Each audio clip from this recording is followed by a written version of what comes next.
Bueno, pues vamos a comenzar. Ya dimos 5 minutos de tolerancia. Porque es una clase un poco larga.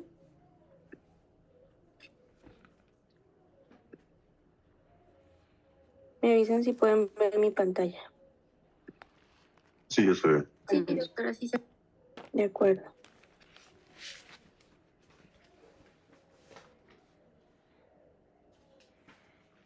Bueno, a lo mejor muchos creo que ya han pasado con nosotros.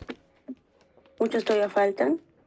Les hemos dado un poquito de embarrada porque realmente son temas muy amplios, son temas muy complejos, pero espero que les sirva un poquito, que agudicen ese oído sobre los soplos. Entonces, vamos a empezar. Escogí los temas que son más comunes, más sencillos de entender, que es la comunicación interauricular, la comunicación interventricular y la persistencia del conducto arterioso.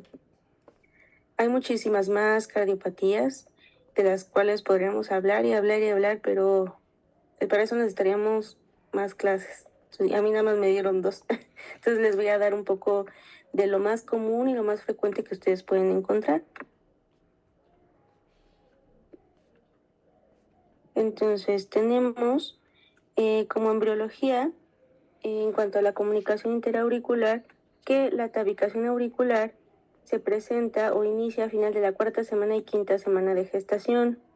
Entonces la forma inicia con la formación del septum primum, que es delgado, similar a un colgajo, en forma de media luna, y es formado por 2 ramas límbicas, superior e inferior.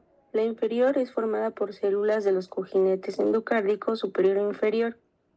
Al terminar su formación se encuentra un orificio en la parte superior por muerte celular y desintegración que le llaman ostium secundum. Con este orificio el septum primum funciona como una válvula de mariposa que dirige el flujo dirigiéndose a la derecha, a través del ostium secundum, que persiste como una comunicación crucial del flujo sanguíneo fetal. Es importante también aquí la integridad de los cojinetes endocárdicos que origen a la cresta celular, que son ramas límbicas inferiores, y si no lo están pueden ocasionar CIA tipo ostium primum, y además su incompleta formación puede originar defectos en las válvulas auriculoventricular y formar también una comunicación interventricular.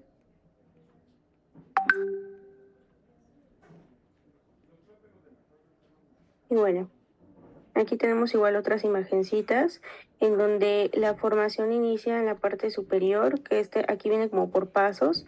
En el paso 1 nos habla sobre cómo inicia en la parte superior el techo de la aurícula común con una rama límbica, y posteriormente en crecimiento, como se observa en la imagen 2, que es la cosita amarilla que va creciendo hacia en sentido caudal y la parte inferior, como se observa en la imagen 3.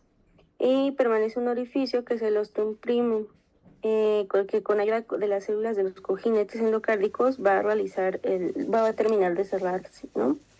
Y en la imagen 4, por último, podemos observar que mientras se da el cierre del ostium primum, se origina por muerte celular o desintegración de la porción superior del septum primum un orificio que se llama ostium secundum. Entonces, como ya mencionamos, este orificio es una comunicación crucial para el flujo sanguíneo fetal. Sin él no podría existir.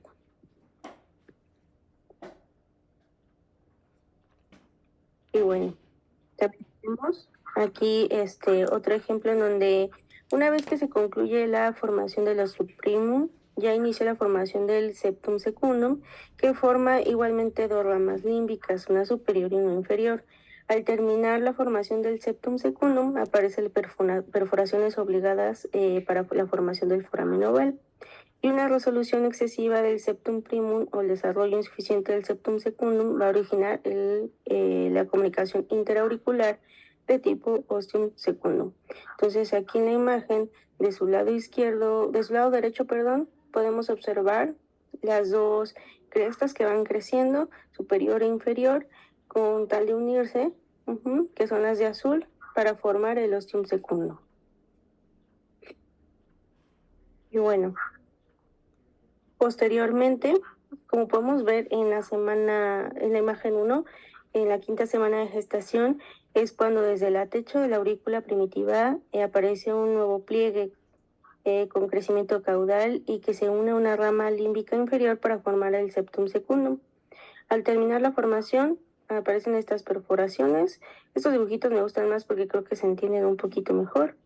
Las perforaciones para formar lo que es el foramen oval. Y una vez terminada la formación del septum secundum, se superpone el septum primum y se consigue que se ocluya por completo el ostium secundum. Entonces, por lo regular, en esta semana, la quinta semana de gestación, es cuando se debe ya determinar de formar lo que es el tabique interauricular para que después del nacimiento, se inicie la circulación pulmonar y aumente la presión de la aurícula izquierda, y el septum primum y el septum secundum se fusionen, obliterando el único orificio que quedaba, que era el foramen oval, que era el que permitía el paso de la sangre a nivel fetal de la madre, placenta, pasa al foramen oval de la aurícula derecha a la aurícula izquierda.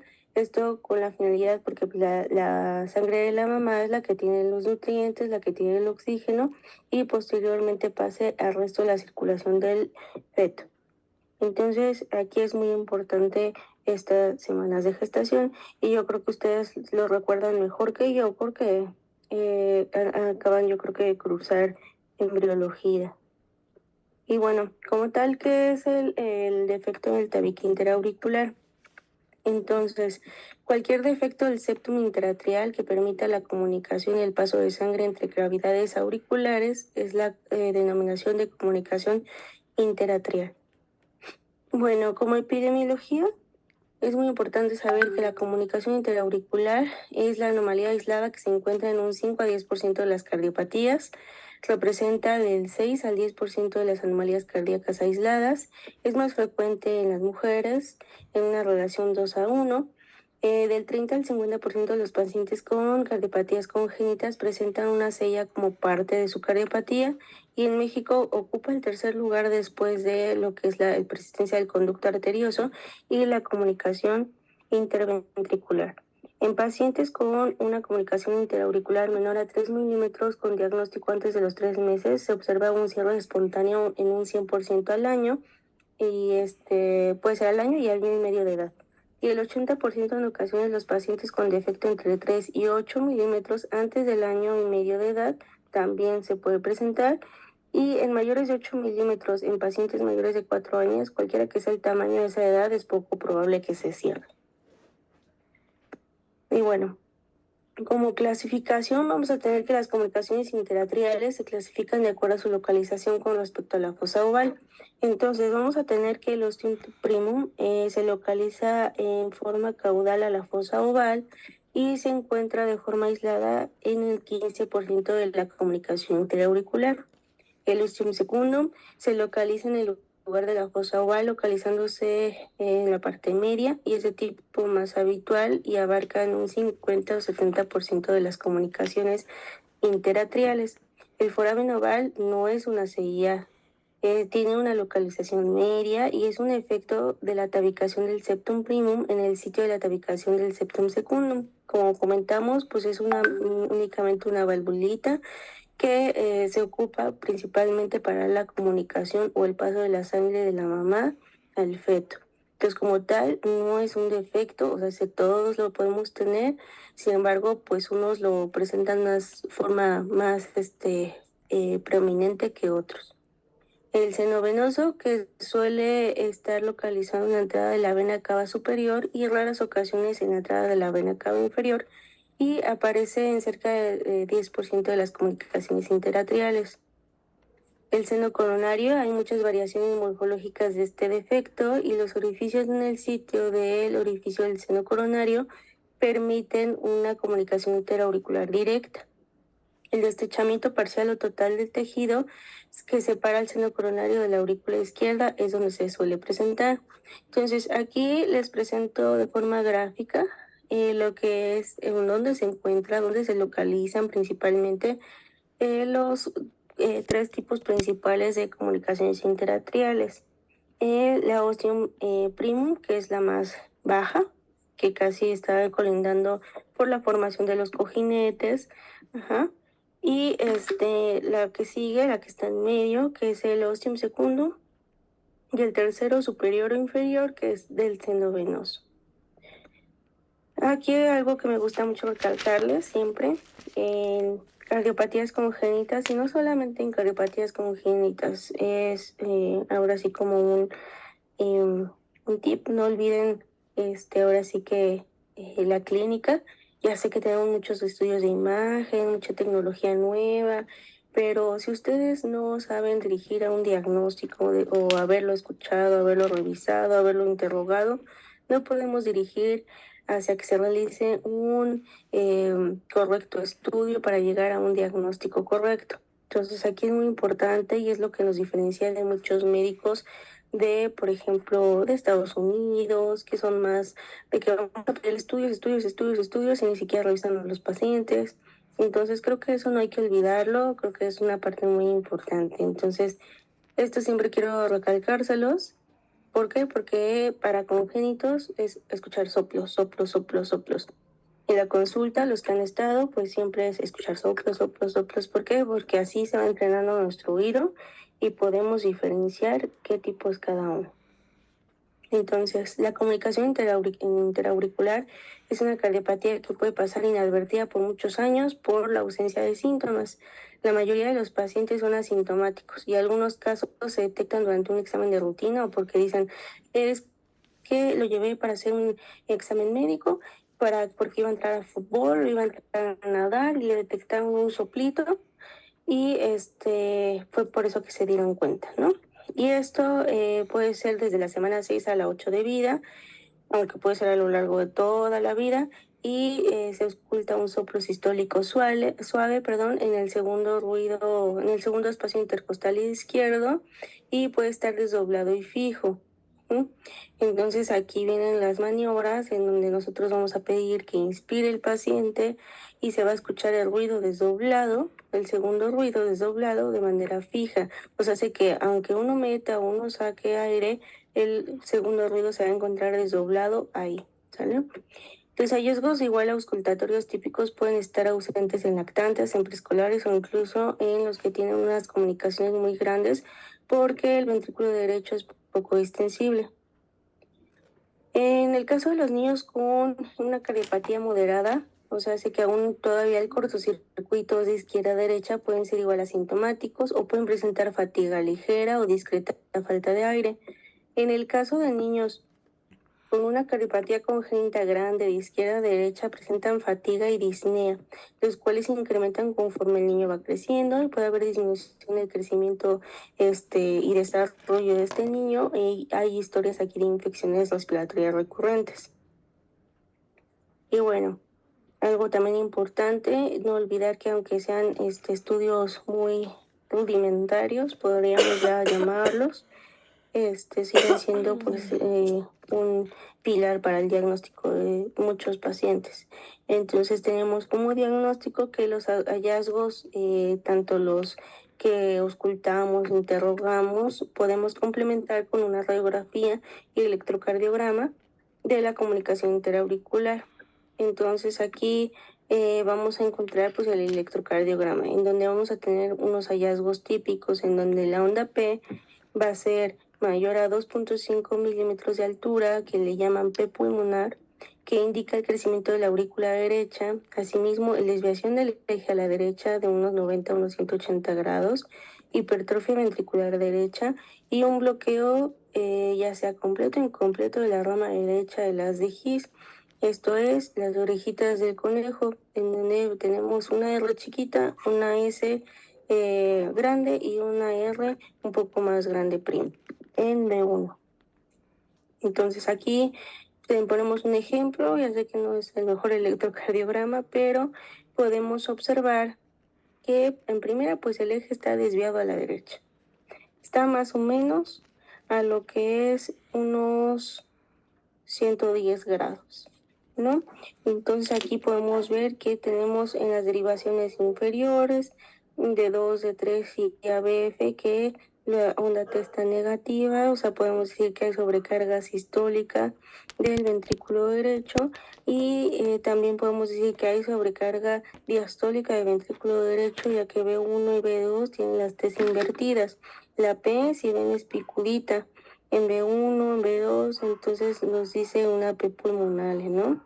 Y podemos ver, ya sé que no se ve muy bien, pero a ver si la puedo maximizar, creo que no.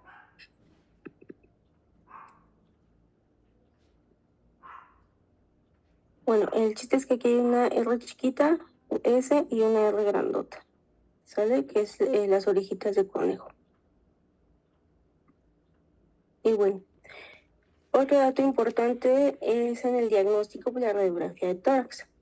Nosotros, por lo menos en la consulta, los que han alcanzado a ver a algún paciente de primera vez, siempre se les pide el electrocardiograma y radiografía de tórax, en donde encontramos hallazgos típicos que puede existir por la cardiomegalia, pero extensa, de dilatación de las cavidades derechas, aurícula y ventrículo derecho. Y bueno, cuando el cortocircuito se vuelve significativo, aquí se observa igual prominente la arteria pulmonar y aumento de la vascularización pulmonar. Entonces aquí es importante ver en una radiografía póster o anterior en donde existe cardiomegalia. Bueno, aquí habríamos que medir el índice cardiotorácico, sin embargo se dice que a simple vista, si no tenemos para medir el índice, que sobrepase lo que es la línea medio clavicular, y se pegue lo que es la punta del ventrículo hacia la parrilla costal. Entonces podemos decir que tiene cardiomegalia, en donde el perfil derecho se ve incrementado de tamaño a expensas de la aurícula derecha. Y aquí tenemos un dato muy importante, que en la radiografía de tórax, cuando la punta o el ventrículo es de forma redondeada y hacia abajo, eso nos habla más de ventrículo derecho, a que si fuera a la inversa, donde la punta estuviera igual redondeada, pero como hacia arriba, nos hablaría de ventrículo izquierdo. Pero en este caso estamos viendo más el crecimiento del ventrículo derecho. También podemos ver aquí rectificación del tronco de la arteria pulmonar y hiperflujo pulmonar, que si se dan cuenta, todas estas ramas que se ven hasta muy gorditas, esa es la hipertensión venocapilar, la que nos da, y probablemente pues este pacientito ya hasta tenga un cortocircuito muy importante y hay aumento en la vasculatura pulmonar. Y bueno, aquí, obviamente ustedes, como son médicos que de primer contacto, donde van a revisar a los pacientes, estas son sus herramientas. Ya posteriormente, si le detectaran algún soplito, dicen, pues tengo que mandarlo a que le hagan el diagnóstico ya con los estudios necesarios. Y uno de ellos, y que nosotros realizamos mucho, es el ecocardiograma. Este es un ecocardiograma en donde de manera anatómica se voltea el corazón. En congénito se suele usar mucho estas proyecciones para que se puedan entender exactamente la anatomía, porque muchas veces es muy compleja. Entonces tenemos aquí lo que es la aurícula derecha, el ventrículo derecho, la aurícula izquierda y el ventrículo izquierdo, en donde entre ambos podemos observar un defecto en el tabique interatrial. En el color podemos observar que hay un flujo de sangre roja que hasta llega hasta donde está la válvula tricúspide. Eso es lo que nos da el sonido del soplo que se encuentra en la comunicación interauricular. Este es otro ejemplo. Ya aquí como tal vemos al corazón como boca abajo, en donde tenemos aurícula derecha, aurícula izquierda, ventrículo derecho, ventrículo izquierdo, en donde igual tenemos aquí una alteración, un defecto en el tabique interauricular, en donde pasa la sangre del lado izquierdo al lado derecho hacia la válvula tricúspide. Por eso es muy común que la comunicación interauricular se osculte o se irradie hacia lo que es el foco tricuspidio por este fenómeno. Muchas veces han de decir, tiene un soplo tricuspidio, sí pueden tenerlo, pero es funcional secundario a lo que es el paso de la sangre de la comunicación interauricular del lado izquierdo al lado derecho y choca con la válvula tricuspide. Y bueno, aquí tenemos un cateterismo, realmente no es tan representativo de esto, sin embargo, se dice que vamos a subir el catéter en donde vamos a llegar al corazoncito. Este catéter se mete vía venosa, o sea, vena cava inferior, llega aquí a la aurícula derecha y por alguna razón pasa hacia las cavidades izquierdas y llega hacia el ventrículo izquierdo. Entonces, ¿qué quiere decir? Que pasó por un defecto que existe entre ambas aurículas, ya sea foramen oval o comunicación interauricular, ya que pasa por ahí y llega hacia las cavidades izquierdas, si no, no habría manera. Eso lo podemos observar porque si el septum estuviera íntegro, este catéter cae hacia lo que es el ventrículo derecho y no es el caso, pasa hacia cavidades izquierdas. Y bueno, ¿cuál es el tratamiento de este tipo de pacientes? Puede ser tres vertientes. Estas tres vertientes puede ser médico, percutáneo o quirúrgico. ¿De qué va a depender esto? Va a depender del tamaño del orificio, va a depender si tenemos buenos bordes, o sea, buenos,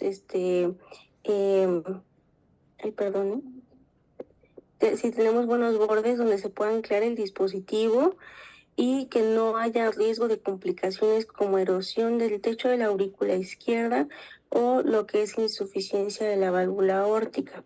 Entonces de eso vamos a nosotros medir y también algo muy importante, porque dice tratamiento médico, realmente no debería estar, creo que alguien levantó la mano. Sí, fui yo, doctora. Es que quería ver si podía repetir lo de las complicaciones, que no pasé por el techo y qué más. Claro.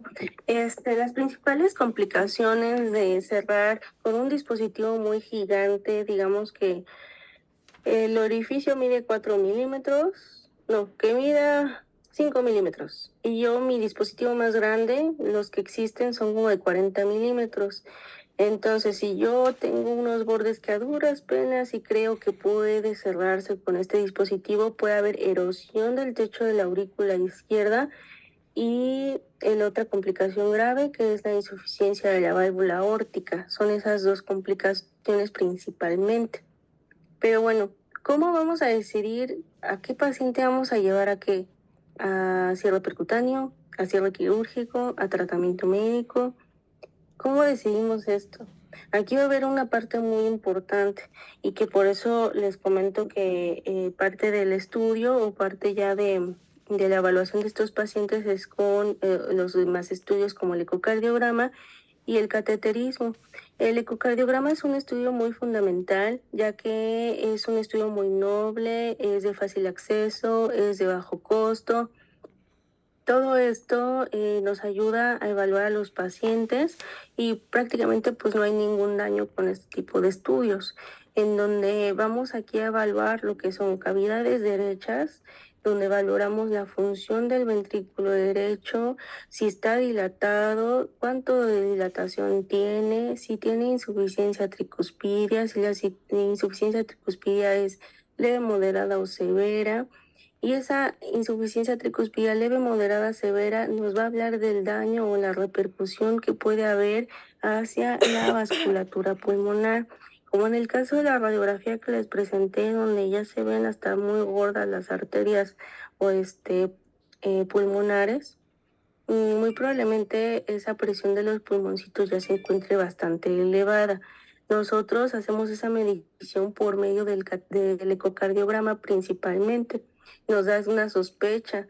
Lo normal es que tuviéramos una presión de la arteria pulmonar estimada por una insuficiencia tricuspidia de más o menos como de entre 20 a 30 milímetros de mercurio. Sin embargo, estamos hablando en casos de niños, en por regular casi todos se pueden llevar algún tipo de tratamiento de cierre o de corrección, ya sea percutáneo o quirúrgico.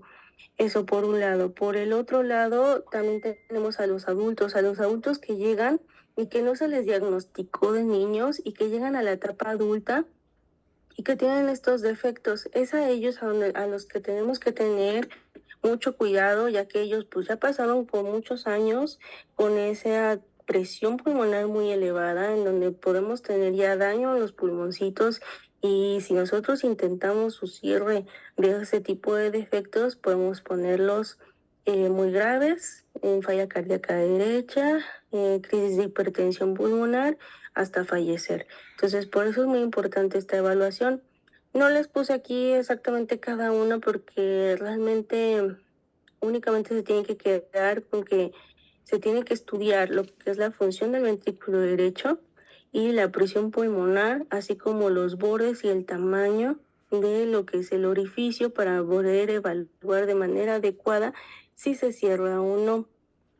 En el caso del cierre percutáneo se dice que si nosotros tenemos bordes, o sea, estos pellejitos donde se va a anclar el dispositivo de mínimo 5 milímetros, se dice que se puede cerrar sin ningún problema. Sin embargo, si tuviéramos 3 milímetros o ausencia de bordes, pues ahí se descarta el cierre de manera percutánea y se dirige al tratamiento quirúrgico. Y bueno, ¿quiénes se quedan en tratamiento médico? Porque ahí está un tratamiento médico. El tratamiento médico únicamente se va a quedar en pacientes que tienen esta presión de los pulmones muy elevada y que si, como les comentaba, les cerramos el orificio, pueden hacer crisis de hipertensión pulmonar, insuficiencia cardíaca derecha y hasta fallecer. Entonces, en ese tipo de pacientes se trata lo que es la hipertensión pulmonar, ¿no? Con diversos fármacos, con oxígeno. Dentro de los fármacos, pues se encuentra hasta lo que es los inhibidores de la fosfodiesterasa o los nuevos Busentan, Macitentan, ¿no? Pero desafortunadamente muchos de nuestros pacientes no tienen oportunidad, ya que son medicamentos muy caros y pues obviamente pues la economía del país no está como para dar ese tipo de medicamentos a nuestros pacientes. Entonces muchos pacientes quedan con mucho daño pulmonar, con oxígeno, y eso es lo que los va deteriorando y va deteriorando su calidad de vida, y que muchas veces estos pacientes entren a la etapa en el que les ofrecemos cuidados paliativos. Eso es ahora sí que una breve embarrada, porque realmente son temas muy amplios y aquí hasta tendríamos que hablar del embarazo y en este tipo de complicaciones tendríamos que mencionar si tenemos hipertensión pulmonar, ¿no? Pero como les comento, no me dieron 2 clases, entonces estoy tratando de resumir lo más que puedo. Yo sé que van a quedar muchas dudas, preguntas, pero si les interesa también los temas, podemos verlo, podemos ponernos de acuerdo y ver con el doctor Robles a ver si nos da otro chance otro día para dar algunas otras clasecitas, ¿no? Y bueno, otro de los temas también que es muy común encontrar en estos tiempos son las comunicaciones interventriculares. Entonces, como anatomía vamos a tener que el tabique interventricular estructuralmente se divide en 2 porciones, la muscular y la fibrosa o membranosa, en cual la muscular es de entrada, trabecular, que es donde se fusiona anteriormente con el tabique infundibular, y de salida, y la fibrosa que se compone por la porción atrioventricular y la porción interventricular. Como epidemiología tenemos que se considera que la prevalencia de la comunicación interventricular está subestimada, dado que muchos pacientes recién nacidos con CIB pequeñas cursan asintomáticos y suelen alcanzar el cierre espontáneo del defecto sin haberse percatado del problema. La CIB aislada es la cardiopatía congénita más frecuente, excluyendo la aorta bivalva como una cardiopatía congénita. Esto es a nivel mundial. Se estima que hasta un 5% de los recién nacidos vivos tendrán una comunicación interventricular, y de acuerdo a muchos estudios como el Pediatric Cardiac Care la incidencia reporta 3.6 a 1,000 recién nacidos vivos. También se menciona que cerca del 20% de las comunicaciones interventriculares se encontrarán asociadas con otra cardiopatía congénita como lo que es la tetralogía de Fallot, la atresia tricuspidia, que era tricuspidia, no sé por qué hice mitral, perdón. Y en otros casos se incrementa el daño por otras lesiones existentes como es la coartación aórtica y el conducto arterioso persistente. En el caso de la embriología, aquí es muy importante pues valorar el complejo del septum interventricular, en donde intervienen 3 elementos embriológicos en su formación, donde ellos se forma el septum interventricular primitivo, que es la gelatina miocárdica, que aquí nos habla del defecto del septum trabecular, el septum conal, que es una cresta sinistro ventral, del cono, y los defectos pero en se el va a septum de quitar. salida. Por eso Y aquí hay una deficiencia del septum, Sí, estoy que es el usándolo. septum infundibular sin obstrucción, y la ausencia del septum, que hay un defecto aquí subarterial. Y el desplazamiento como tal del septum conal, ya sea anterior, posterior o por mala alineación, y de los conginetes endocárdicos, que hay alteración en conginete dorsal, defecto del septum posterior. Y aquí los genes, y que por regular siempre son como muy involucrados en todo lo que son los genes cardiovasculares, son los GATA4 y los TBX5. Y esto se presenta principalmente en las semanas 5 y 6 de gestación, y quedamos que lo que es la comunicación interauricular es en la semana 5. Entonces, más o menos todo va haciéndose al mismo tiempo, esta una semanita más. Entonces, tenemos como clasificación de Soto, Beckers y Coles en 1980, en donde es la que prácticamente nos hemos quedado, en donde se dividen en membranosas, musculares y subarteriales, en donde tenemos las membranosas o perimembranosas conocidas, las musculares que tienen una porción de entrada, una porción trabeculada o una porción de salida. Entonces, en este dibujito podemos observar lo que es la comunicación interventricular perimembranosa, en donde vamos a tener una región, una porción de entrada y una porción de salida. También tenemos aquí las musculares, que podemos tener centrales, las musculares apicales o las marginales. Y aquí vamos a tener las porciones de salida, principalmente. Y bueno, en cuanto a la fisiopatología, recordemos que pues es igualmente es un defecto del tabique interventricular, en donde principalmente pues las cavidades de mayor presión, que son del lado izquierdo, hacen que pase la sangre del lado izquierdo al lado derecho, provocando inicialmente pues sobrecarga de las cavidades derechas. Posteriormente esta misma sobrecarga hace que incremente o que haga crecimiento del ventrículo derecho. Aquí también es donde sucede la mezcla de sangre, que pasa a nivel de la arteria pulmonar para que se lleve la sangre que está mezclada hacia los pulmones, se oxigene y regrese a la aurícula izquierda y posteriormente al ventrículo derecho. Esto es inicialmente. Y esto sería antes de que el cortocircuito se invierta, o sea, antes de que esta misma sobrecarga que ha hecho que crezca el ventrículo derecho haga que la presión ahora ya no sea mayor en el ventrículo izquierdo, sino que cambie hacia ventrículo derecho. Y bueno, como historia natural de la enfermedad de estos pacientes, pues vamos a tener que va a depender del tipo y tamaño del defecto. En el caso de pequeños defectos, los pacientes van a cursar asintomáticos, conservan su velocidad de crecimiento, mantienen el peso, suelen tener la presencia de algún soplito, pero no pasa a más. En caso de efectos grandes, tenemos aquí que durante los primeros días de vida puede pasar con un niño sano, pero puede empezar a reducir, o puede más bien presentarse un soplo a lo sistólico, irradiado en barra, ¿no? Aquí hay un aumento al ventrículo derecho que condiciona hiperflujo pulmonar importante, suele cursar con cuadros de neumonía de repetición que pueden ser graves. De no detectarse en estos pacientes, pueden cursar con hepatomegalia congestiva, o sea, empezar con datos de insuficiencia cardíaca derecha, con sobrecarga de volumen posteriormente izquierda, cianosis progresiva y enfermedad vascular pulmonar irreversible. A la exploración física tenemos que en el caso de los recién nacidos, los chiquititos o hasta que son prematuros, podemos tener que presentan insuficiencia cardíaca severa, presentan polimnea, pulso hiperdinámico, hepatomegalia congestiva, ¿no? Y aquí, en el caso de los que ya están lactantes un poquito más grandes, aquí va a variar de acuerdo a la comunicación interventricular, que pueden estar asintomáticos. Hay pulsos hiperdinámicos, hay disnea y diaforesis al momento de la alimentación o hacer un esfuerzo como el llanto. Hay hepatomegalia congestiva, les duele la pancita al apretarles principalmente.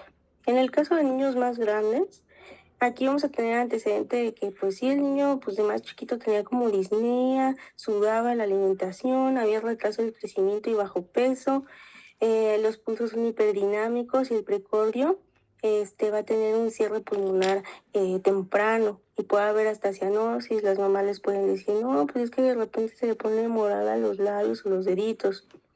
En el caso de los adultos también se puede presentar y en este caso son comunicaciones interventriculares pequeñas y suelen presentarse únicamente a la auscultación, y en el caso de que son grandes, aquí ya hay síntomas de sobrecarga del ventrículo izquierdo, así como repercusión y alteración en el ventrículo derecho. ¿Esto qué quiere decir? Que ya el cortocircuito se invirtió, que aquí pues nunca, más bien se les dio algún seguimiento, se les dio alguna orientación sobre que eso no era normal, y llegan los pacientes con ya hipertensión pulmonar para su valoración, en donde prácticamente ya no podemos ofrecerles nada porque la vasculatura pulmonar ya está con mucho daño y ya no hay nada que ofrecerles, a menos que fuera un trasplante cardiopulmonar, que prácticamente pues en México son muy pocos los lugares donde se realiza. En el caso de la exploración física, en los recién nacidos vamos a tener el S2 intenso, un galope ventricular, un soplo sistólico en el cuarto, espacio intercostal izquierdo con irradiación en banda. Esto es muy importante porque muchos lo describen como, es un soplo en barra. No, es un soplo sistólico porque se presenta principalmente en toda la sístole, que se irradia en barra en el mismo foquito. Y va a haber un retumbo diastólico en el ápex, o sea, se puede escuchar como tipo de radiación en el ápex. En el caso de los lactantes, tenemos aquí el segundo ruido desdoblado con reforzamiento pulmonar, puede haber hasta frémito, hay un soplo igual, holosistólico irradiado en banda, y también o se lo pueden catalogar como un soplo eyectivo para esternal izquierdo irradiado en barra, y el retumbo diastólico en ápex. En el caso de niños ya escolares, igual tenemos el segundo ruido desdoblado con reforzamiento pulmonar, este soplo característico sistólico irradiado en barra, o soplo aspirativo para esternal izquierdo, conocido como Graham Still, el retumbo diastólico en ápex o soplo diastólico con insuficiencia aórtica.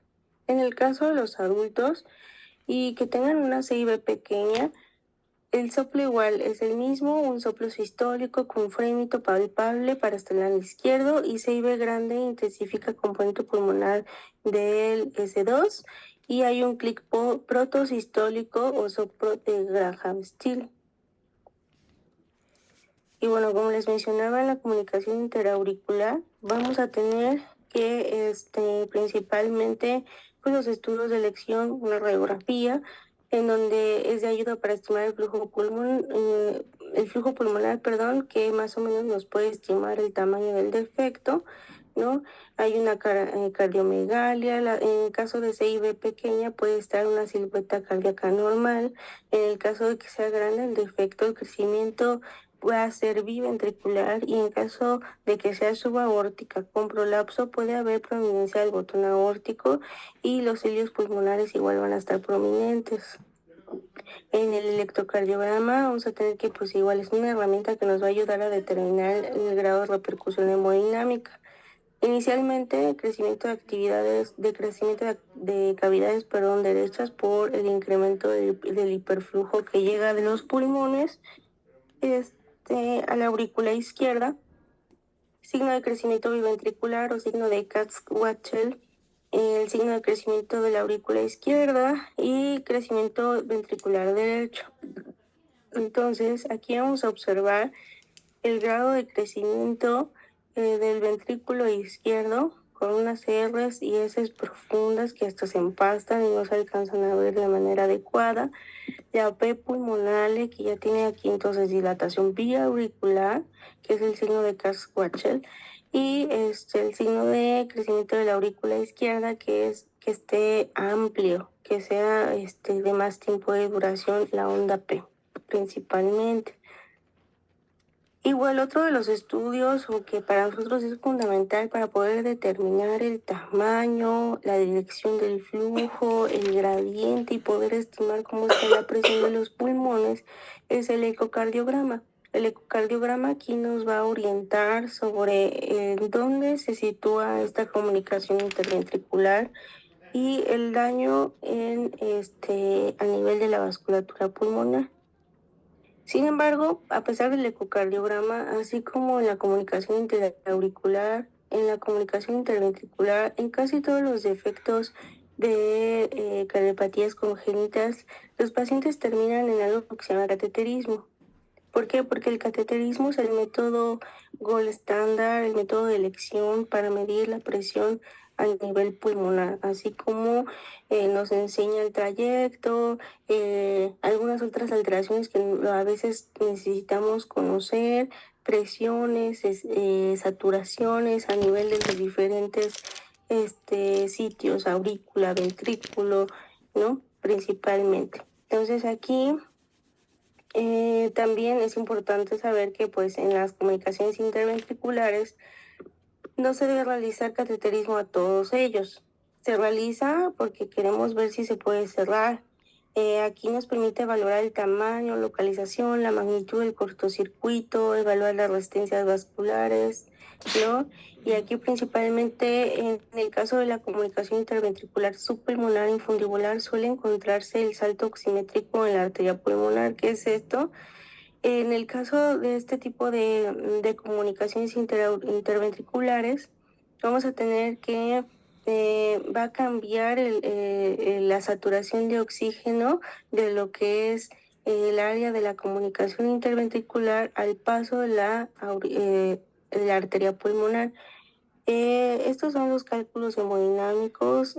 Prácticamente sería otra clasecita en donde yo se les pudiera explicar cómo son estos saltos oximétricos, pero prácticamente pues quiero que les quede como en su cabecita de que digamos que pues donde está el cortocircuito es donde se mezcla la sangre y si va a pasar a otra cavidad o va a pasar a otra estructura, pues ahí va a haber un cambio porque ahí previo a que salgan en esa estructura se está mezclando la sangre y ya cuando salen a dicha estructura es el porcentaje de saturación de oxígeno o de sangre sucia que se encuentra en paso posterior a la mezcla de estas sangres. Aquí les muestro un ejemplo de un cateterismo en donde vamos a subir lo que es el catéter. Vamos a llegar a lo que es la aorta. Vamos a subir, hace como una tipo clave de sol en donde pasa a través de la aorta, pasa por el defecto, pasa aquí por el defecto y van a pasar aquí el medio de contraste, en donde aquí, si alcanzan a ver, pasa de este ventrículo, que es el ventrículo izquierdo, al ventrículo derecho, por un hoyito que se encuentra aquí. ¿Sale? Así es como se ven en los cateterismos, principalmente este tipo de defectos. Más aparte de cómo se ven, nos importa cómo están las mediciones de la presión pulmonar. Igual, es lo mismo que con la comunicación interauricular, la comunicación interauricular, perdón, en donde vamos a tener tanto tratamiento médico, tratamiento percutáneo y tratamiento quirúrgico. Todo esto igual va a depender de la presión pulmonar. Si la presión pulmonar igual está elevada, ya por el gol estándar, que es el cateterismo, el paciente sale de tratamiento ya sea percutáneo o sea quirúrgico y nos quedamos únicamente con tratamiento médico. Si el paciente tiene adecuados bordes también y vemos que la localización de la aorta hasta esos bordes es distal, podemos proponer este tipo de pacientes a cierre de percutáneos y a cierre por cateterismo, donde les ponen un dispositivo y cierran esta comunicación.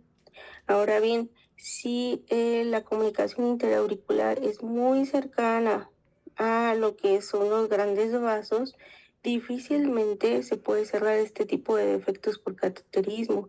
Y estos son los tipos de pacientes que los sometemos a tratamiento quirúrgico definitivo, en donde hay diversas incisiones, ya sea por esternotomía media, toracotomía submamaria derecha o axilar inferior derecha. En el caso del tratamiento definitivo de manera percutánea, vamos a tener aquí indicaciones, como les comentaba, la cardiomegalia con sobrecarga de ventrículo izquierdo. Esta es una medición por ecocardiograma del QPQS que sea mayor a 1.5, que haya deterioro de clase funcional, neumonías de repetición, antecedentes de endocarditis o de infección del corazón como tal.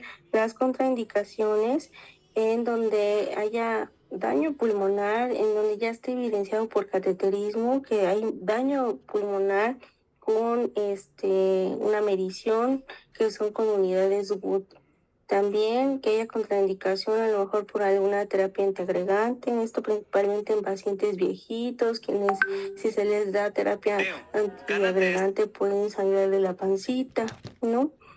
Bordes inadecuados, que sean menor a 2 milímetros, que esté muy chiquito y que esté debajo del anillo aórtico, o sea, muy pegadito a la aorta, y que haya prolapso de la válvula no coronariana, que la CIB esté pues desbalanceada, o sea que digamos que más bien pareciera que es otro tipo de cardiopatía congénita de la que estamos hablando y no una comunicación interventricular, y otras anomalías troncoconales, como sería aquí en el caso de la tetralogía de Fallot, que ya les estaré platicando en la siguiente clase. Y bueno, otra igual de las patologías importantes y que creo que muy comúnmente las pueden encontrar es la persistencia del conducto arterioso. Ustedes ahorita pues también van a ver niños, ¿no? Cuando se vayan a sus servicios, si es que se van a algún lado o se quedan aquí en un centro de salud, ¿no? Pueden ver a niños con persistencia del conducto arterioso, simplemente en su internado, cuando pasan por pediatría y escuchan a los niños. Tenemos como definición que el conducto arterioso permeable resulta de una falla en el cierre de este después del nacimiento, y aquí anatómicamente se caracteriza por ser una estructura tubular de 0.5 a 1 centímetro de diámetro. La persistencia del conducto arterioso se define como la persistencia de la permeabilidad del conducto arterioso posterior a la sexta semana de vida extrauterina. Entonces quedamos que la comunicación interauricular prácticamente se debería cerrar a la quinta semana, la CIB entre la quinta y la sexta, y la persistencia del conducto en la sexta semana. Entonces tenemos como epidemiología que en el mundo su incidencia está inversamente relacionada con la edad gestacional, con una incidencia estimada del 80% para los nacidos a las 24 y 25 semanas de gestación. Según la OMS, la incidencia es de 8 de cada 1,000 niños. En México, la prevalencia de la persistencia del conducto arterioso se estima entre 2.9 por cada 10,000 nacidos vivos.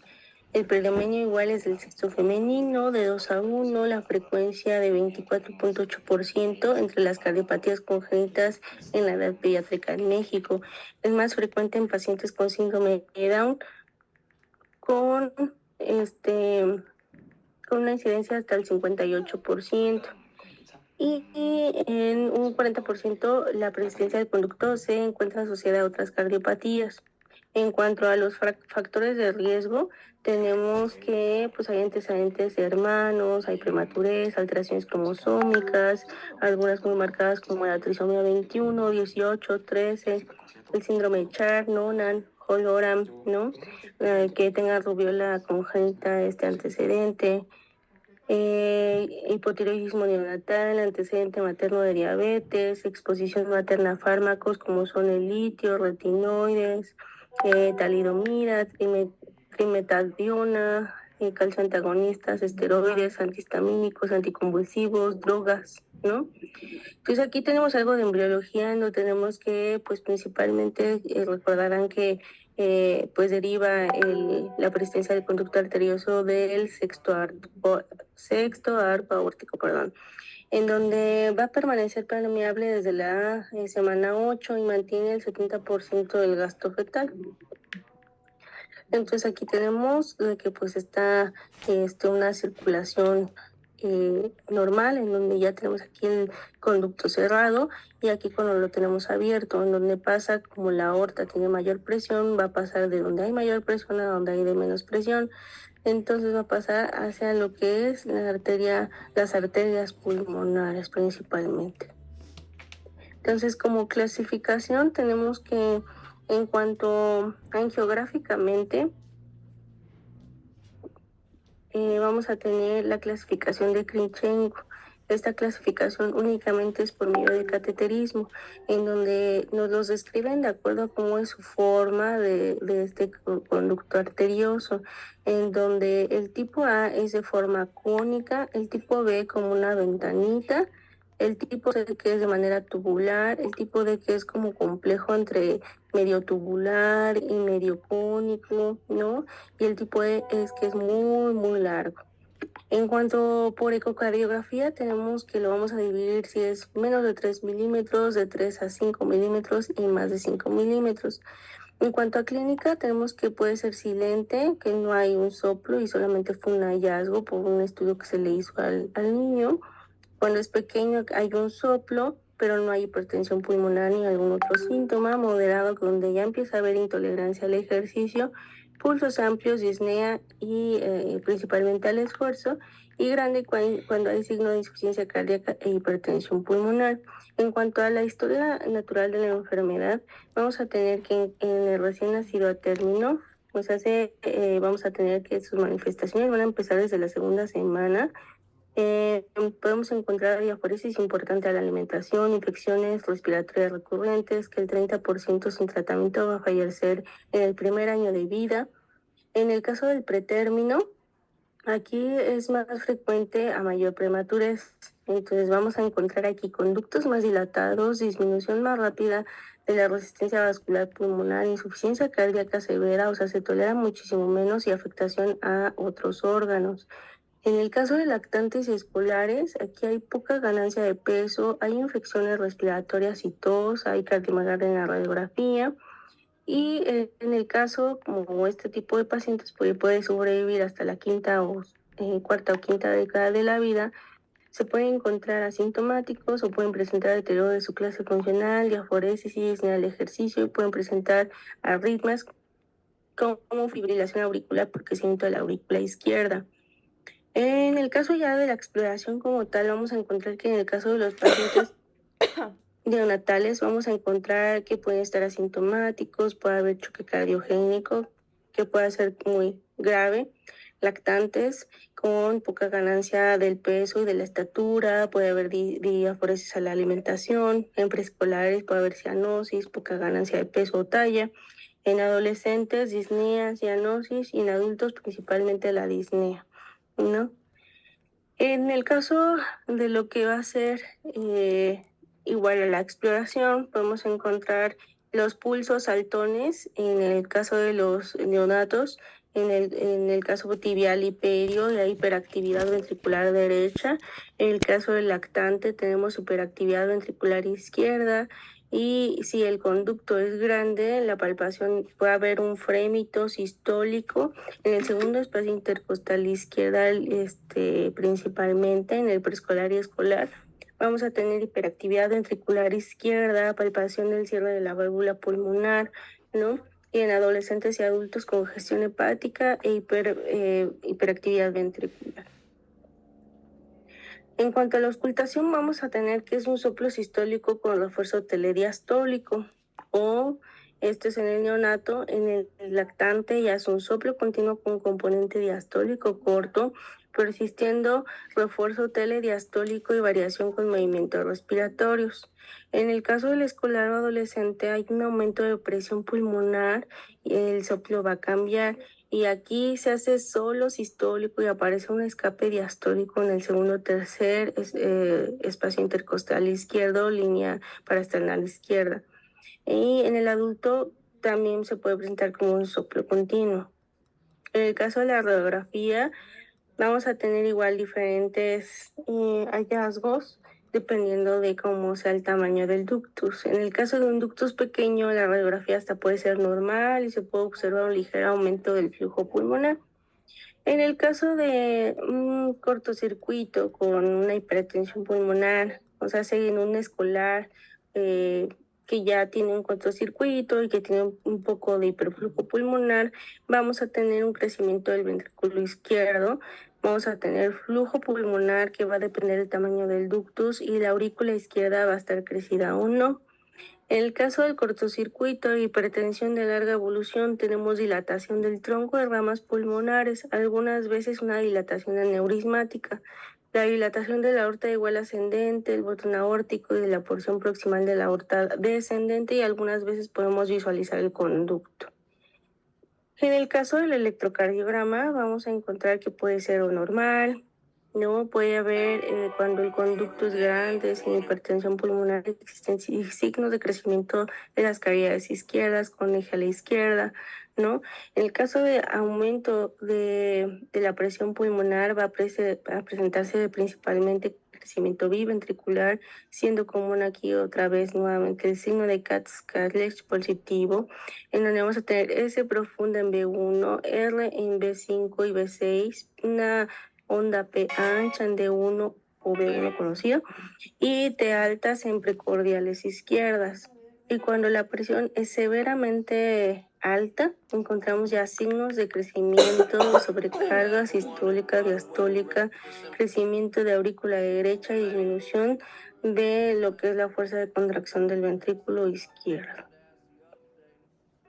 Y bueno, aquí principalmente vamos a tener, pues igual que el diagnóstico, se va a corroborar con ecocardiograma. Digamos que ustedes únicamente se van a enfocar en la sospecha, en donde van a escuchar este soplo continuo, en el segundo espacio intercostal izquierdo, ¿no? En donde aquí en el ecocardiograma, ya cuando nosotros realizamos, encontramos o vamos a verificar cómo está su morfología, su posición, su tamaño, su diámetro, la fisiología del ductus, la orientación del flujo, si hay cardiopatías o no asociadas. Y aquí también vemos o ponemos colorcito que se llama Doppler, en donde vamos a ver el flujo continuo sístolo diastólico que se registra principalmente. También podemos hacer una tomografía. Esto es para los casos más severos, donde tenemos un conducto muy amplio, en donde necesitamos un diagnóstico preciso para poder planear un tratamiento. Y es útil en los pacientes que no fue posible determinar por ecocardiograma, y hay aspectos más importantes en la anatomía, que puede haber aneurismas en el conducto, y tenemos también a lo mejor que ver volúmenes ventriculares.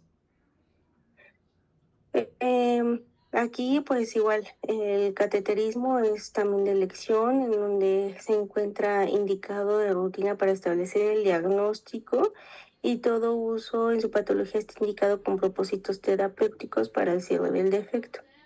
Entonces, ¿cuáles van a ser las indicaciones para el cierre de estos conductos? Cuando el ecocardiograma no proporcione un diagnóstico concluyente, y que digamos que mejor, pues para que lo llevamos a una tomografía, si podemos llevarlo a un cateterismo con fines terapéuticos, o sea, con fines de cierre de este conducto, en donde tengamos pacientes con Persistencia del conducto arterioso pequeño, moderado y grandes con hipertensión pulmonar leve a moderada con un ecocardiograma concluyente para realizar el cierre del dispositivo, perdón, y una comunicación grande con hipertensión severa con sospecha de cortocircuito bidireccional para la evaluación de los gastos, resistencia vascular pulmonar, angiografía pulmonar en cuña, reposo durante la prueba farmacológica, oclusión del conducto, para nosotros con todas estas maniobras poder corroborar que el paciente pueda ser o no candidato a cierre del defecto, porque si aún así con todas estas pruebas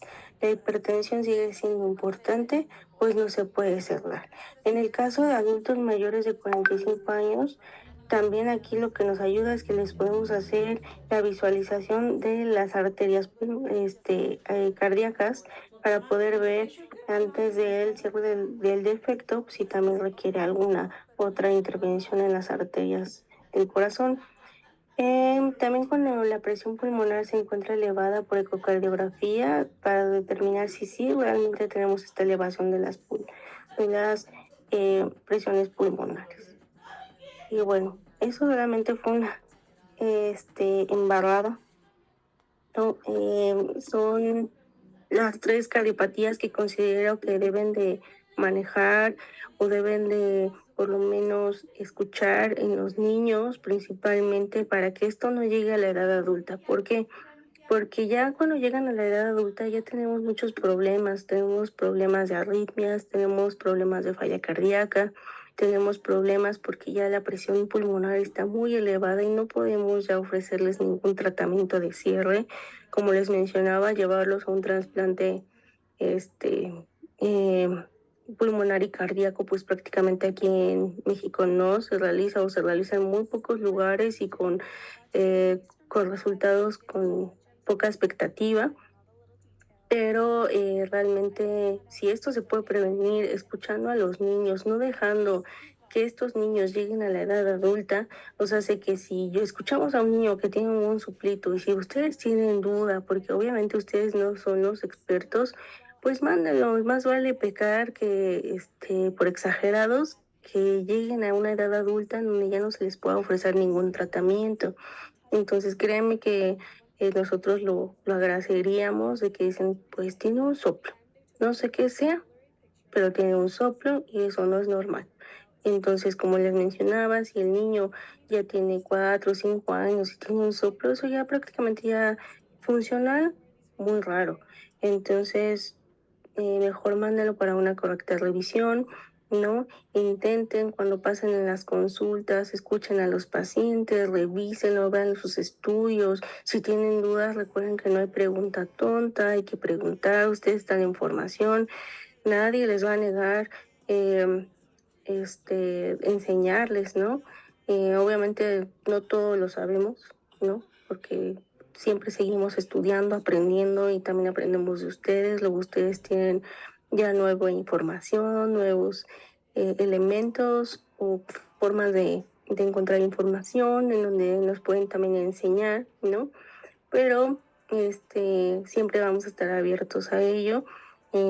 Si les interesa, pues podemos después ver si ya más a detalle, a lo mejor más dividida la clase, porque se me hace como que cardiopatías congénitas, acianógenas y Dios era un mundo, ¿no? Es muy difícil poderles hablar de todas ellas y específicamente cada una de ellas, desde hablar de anatomía, o sea, fácil es una clase para anatomía, otra clase de embriología, otra clase de fisiología.